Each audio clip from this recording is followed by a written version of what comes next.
ఈ దేశంలో ఒకే వ్యాపారవేత్త ఉండాలి, అది అదానీ ఉండాలి. ఈ దేశంలో మొత్తం ప్రధానమంత్రి ఉండాలి, అది మోడీ ఉండాలి. ఈ దేశంలో ఒకే పార్టీ ఉండాలి, అది బీజేపీ ఉండాలనే టార్గెట్గా బీజేపీ మరి వ్యవహరిస్తున్న తీరు మనకు అద్దం పడుతుంది.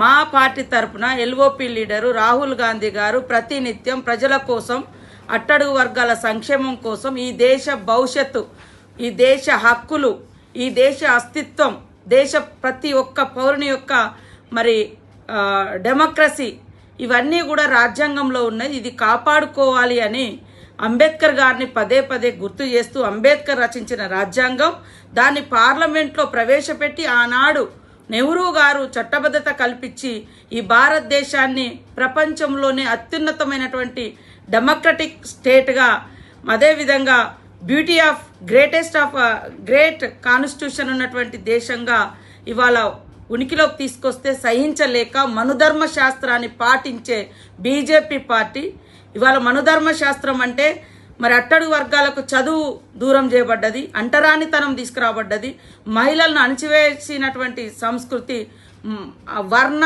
కుల మరి అదే విధంగా జాతి విభేదాలతో పరిపాలించేది మనుధర్మ శాస్త్రం.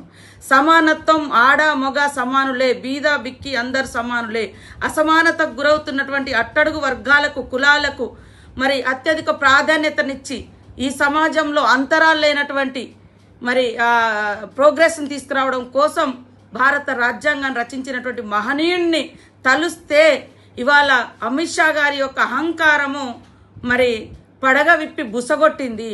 దాని ఫలితమే మీరు అంబేద్కర్ అంటే మరి ఏం సాధించలేరు, కానీ దేవుని పేరు తెలిస్తే మీరు స్వర్గానికి పోతారంటారు.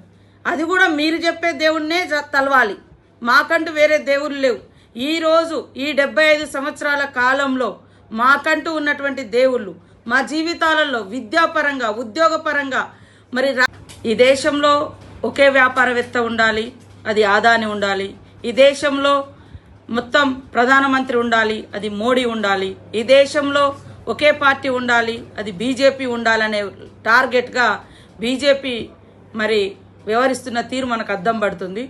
మా పార్టీ తరఫున ఎల్ఓపి లీడరు రాహుల్ గాంధీ గారు ప్రతినిత్యం ప్రజల కోసం, అట్టడుగు వర్గాల సంక్షేమం కోసం, ఈ దేశ భవిష్యత్తు, ఈ దేశ హక్కులు, ఈ దేశ అస్తిత్వం, దేశ ప్రతి ఒక్క పౌరుని యొక్క మరి డెమోక్రసీ ఇవన్నీ కూడా రాజ్యాంగంలో ఉన్నాయి. ఇది కాపాడుకోవాలి అని అంబేద్కర్ గారిని పదే పదే గుర్తు చేస్తూ అంబేద్కర్ రచించిన రాజ్యాంగం దాన్ని పార్లమెంట్లో ప్రవేశపెట్టి ఆనాడు నెహ్రూ గారు చట్టబద్ధత కల్పించి ఈ భారతదేశాన్ని ప్రపంచంలోనే అత్యున్నతమైనటువంటి డెమోక్రటిక్ స్టేట్గా, అదేవిధంగా బ్యూటీ ఆఫ్ గ్రేట్ కాన్స్టిట్యూషన్ ఉన్నటువంటి దేశంగా ఇవాళ ఉనికిలోకి తీసుకొస్తే సహించలేక మనుధర్మ శాస్త్రాన్ని పాటించే బీజేపీ పార్టీ ఇవాళ మనుధర్మ శాస్త్రం అంటే మరి అట్టడుగు వర్గాలకు చదువు దూరం చేయబడ్డది, అంటరానితనం తీసుకురాబడ్డది, మహిళలను అణచివేసినటువంటి సంస్కృతి, వర్ణ కుల